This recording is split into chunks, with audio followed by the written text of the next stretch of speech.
name is Anup Godameti. I am studying in UKGB class.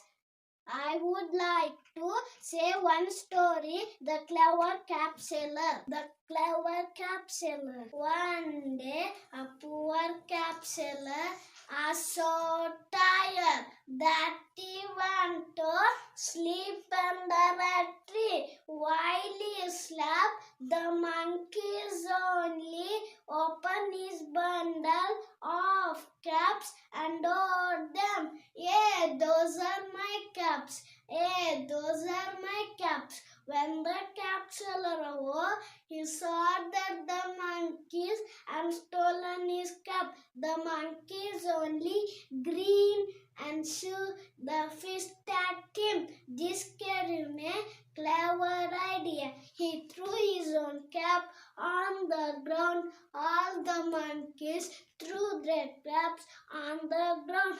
The cap seller smiled himself. He collected his cap, tied them up, he put a bundle again. Moral: there is always a way out of every difficulty.